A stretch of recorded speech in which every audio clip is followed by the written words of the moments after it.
तो भगवत गीता में जो 12वां अध्याय है उसमें भक्ति का स्वरूप, क्योंकि वो भक्ति योगो नाम द्वादशोऽध्याय, भक्ति योग ही उसमें वर्णित है।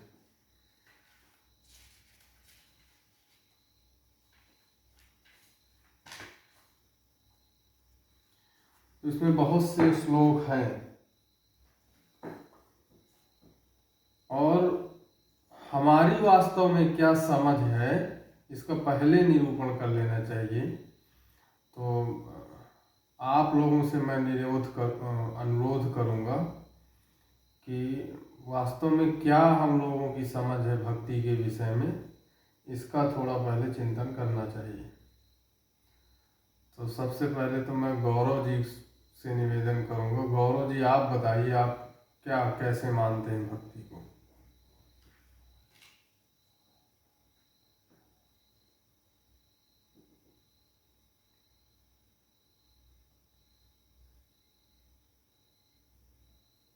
हरि ओम। मेरी आवाज आ रही है?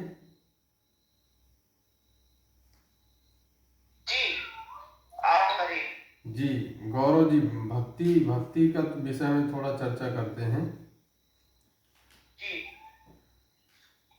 तो भक्ति किसे मानना चाहिए, भक्ति क्या है, इस विषय में आपका निर्णय क्या है?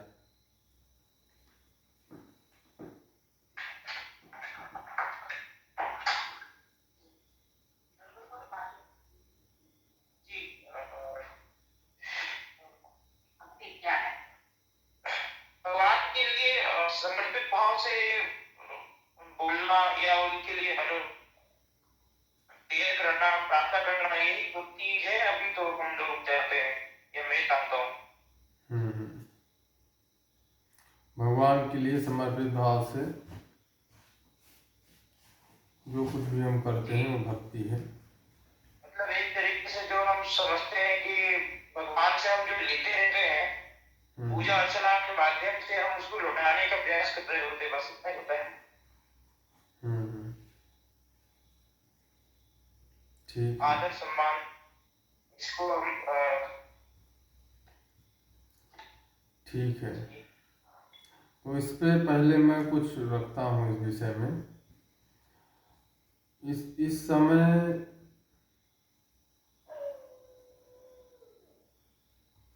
जिन अर्थों में व्यापक रूप से व्याप्त है जगत में भक्ति शब्द, वो मात्र भक्ति का एक छोटा सा अंग विशेष है। भक्ति का जो एक व्यापक रूप है, वास्तव में भक्ति जब किसी के हृदय में घटती है तब वह व्यक्ति विशेष हो जाता है।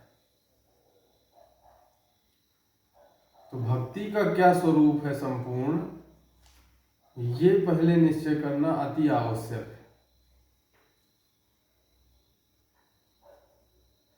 तो भक्ति शब्द जो है वो संस्कृत का शब्द है। 3 शब्द हैं, भक्ति, भक्त और भगवान। ये 3 शब्द हैं, भक्ति, भक्त और भगवान।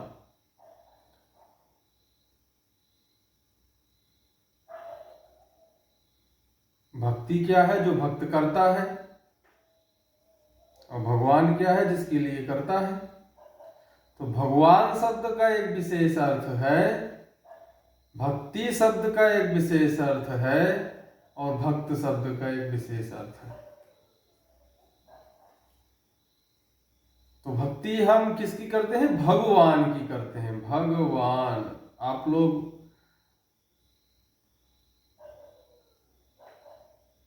डिक्शनरी निकालिएगा, शब्दकोश, और उसमें देखिएगा भगवान शब्द का अर्थ क्या होता है। तो भग माने होता है ऐश्वर्य। ऐश्वर्य।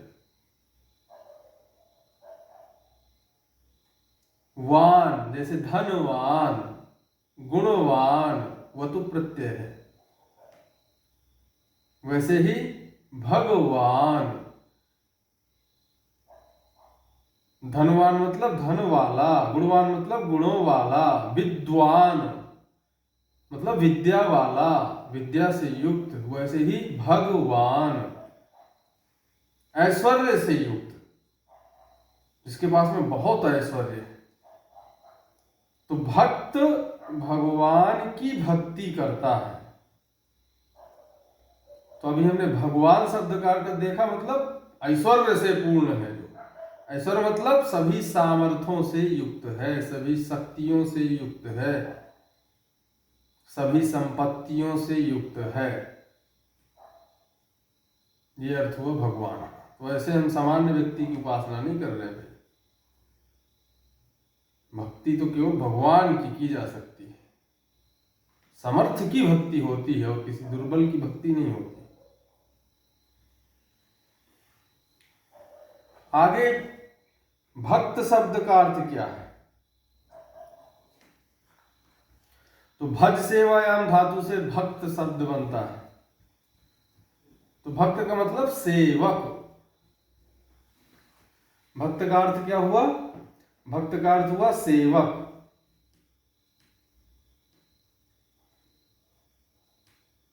सेवक अर्थात स्वामी की आज्ञाओं का पालन करने वाला।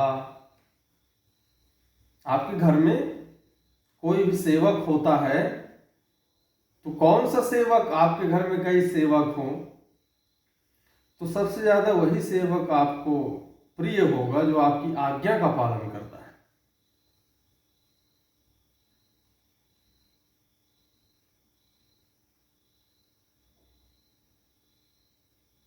आप लोग बहुत बहुत अलग अलग जगहों में काम करेंगे या कर रहे होंगे या किए होंगे पहले। तो कुछ लोग देखो सेवक कैसे होते हैं कि बस स्वामी आया तो चमचागिरी प्रारंभ हो जाती है उनकी। स्वामी की गैर हाजिरी में स्वामी आया तो पैर दबाएंगे, स्वामी की गैर हाजिरी में स्वामी का गला कैसे दबाया जाए, प्लानिंग चलती रहती।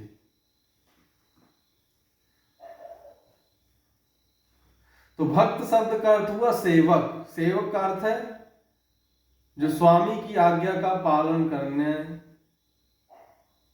करता है, उसे सेवक कहते हैं। तो स्वामी की आज्ञा का पालन करता है उसे सेवक कहते हैं। तो स्वामी की आज्ञा क्या है यह भी जानना चाहिए। तो स्वामी की आज्ञा हम कुछ भी मान लेते हैं, कुछ भी। अब मान लीजिए कोई भक्त यदि स्वामी की आज्ञाओं का पालन कर रहा है तो क्या होगा? तो स्वामी के पास में सामर्थ्य है ना, सामर्थ्य, शक्ति है ना, शक्ति प्राप्त होती चली जाएगी सेवक को।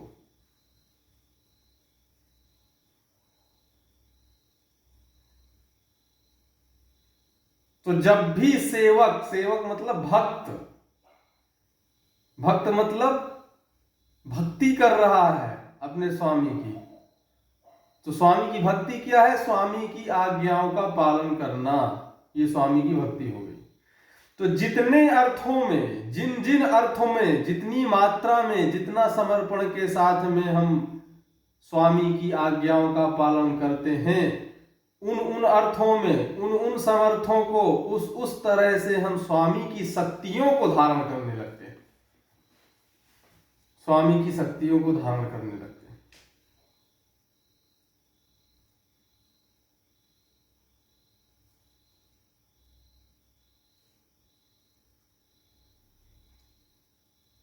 आप घर में ही देख लीजिए, कोई पिता है, उन पिता के कई पुत्र हैं, उनमें से एक पुत्र है जो अपने कर्तव्य कर्मों को नहीं करता है,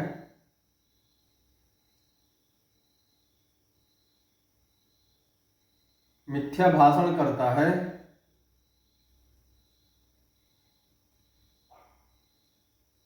पुरुषार्थ से रहित है, अधार्मिक है।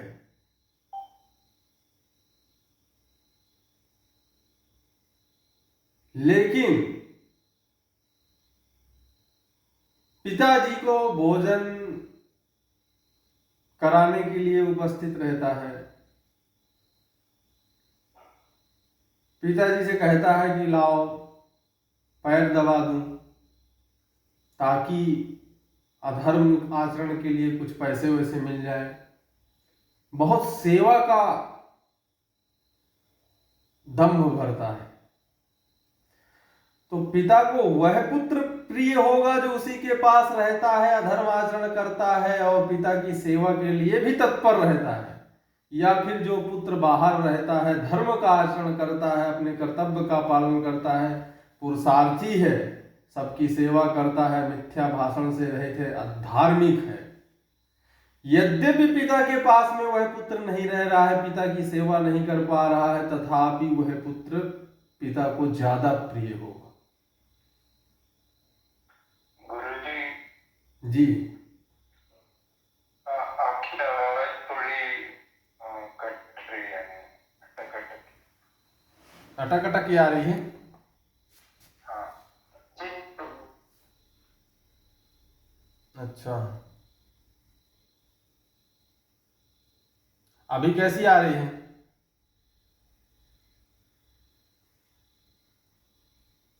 अभी ठीक आ रही है?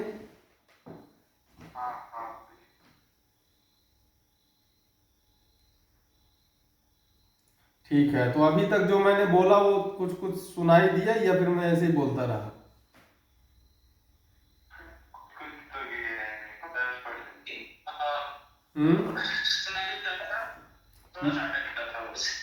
मुझे आपकी भी आवाज ठीक नहीं आ रही।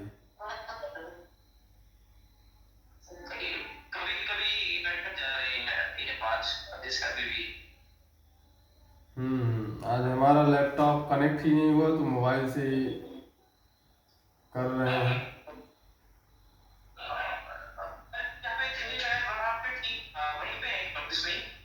हाँ, ऑफिस में।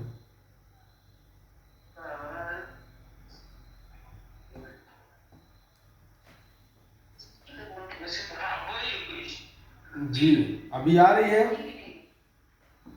हाँ, तो मुझे इसका अनुमान नहीं है कि वास्तव में जो मैं कहना चाह रहा था वो ध्वनि ठीक जाने के कारण आप लोगों को सुनाई दिया कि नहीं। तथापि आगे लेते हैं विषय को। तो जो पुत्र वास्तव में धार्मिक है और माता पिता की भले ही उपस्थित होकर के सेवा नहीं कर पा रहा है, लेकिन प्रिय वही होगा। बस वही सारे विषय भगवत सत्ता और भक्तों के ऊपर भी जाते हैं। जब भी भक्त परमात्मिक आदेशों को मानता है, उपदेशों को मानता है, ज्यादातर जो भक्तों का समुदाय है वो परमात्मा को तो मानता है, परमात्मा की नहीं मानता है। आप वृंदावन चले जाइए, अयोध्या चले जाइए, भक्तों से सब कुछ भरा हुआ है। अभी आ रही है मेरी आवाज ठीक?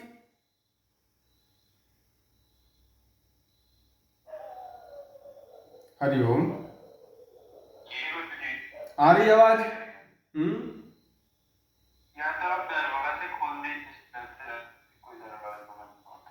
अच्छा, एक क्षण मैं इसको दूसरे मोबाइल में करता हूँ। मैं डिस्कनेक्ट।